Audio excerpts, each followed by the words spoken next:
Imagine you're on a flight cruising at 35,000 feet, enjoying the view outside your window. Suddenly, the cabin loses pressure. Normally, pilots can descend quickly to a safe altitude where passengers can breathe comfortably. But what if there is no safe altitude nearby? This is one of the reasons many commercial pilots prefer to avoid flying directly over the Tibetan Plateau.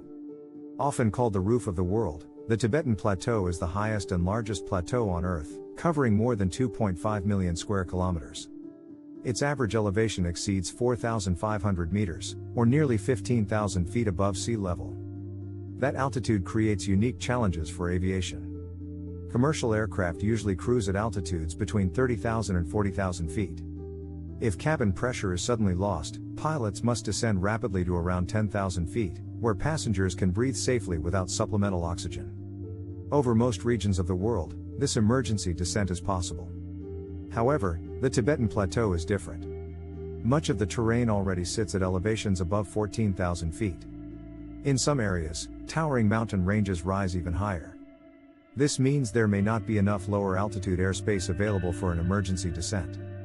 Passengers rely on oxygen masks during depressurization events, but these masks only provide oxygen for a limited amount of time. Typically, they last between 12 and 20 minutes. Pilots must reach a breathable altitude before the oxygen supply runs out. Over the Tibetan Plateau, reaching that altitude can take much longer. Another challenge is the lack of suitable emergency landing locations. Many regions of Tibet are remote and sparsely populated. Airports are few and far apart. Unlike flights over Europe or North America, where multiple airports may be nearby, pilots flying over Tibet have far fewer alternatives. Weather also plays an important role. The plateau experiences strong winds, turbulence, and rapidly changing weather conditions. Jet streams moving across the Himalayan region can create significant turbulence, making flights less comfortable and sometimes more challenging to operate. The surrounding mountains add another layer of complexity. The Himalayas contain some of the tallest peaks in the world, including Mount Everest. Navigating near such terrain requires careful route planning and strict safety procedures.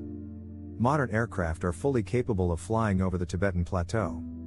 Advanced navigation systems, powerful engines, and sophisticated safety technologies allow airlines to operate safely in high-altitude environments.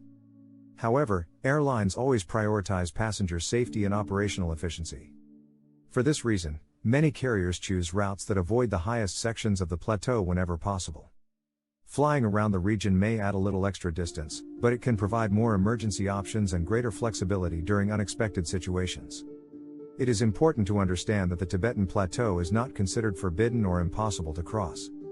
Many flights do pass over parts of the region every day. The key difference is that airlines carefully design these routes to maintain safe escape paths and access to alternate airports.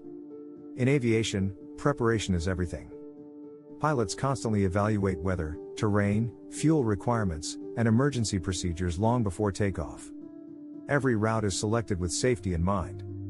And when faced with one of the most extreme environments on Earth, aviation experts often choose the option that provides the greatest margin of safety.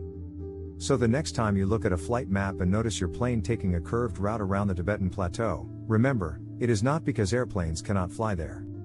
It is because commercial aviation is built around one simple principle: always plan for the unexpected.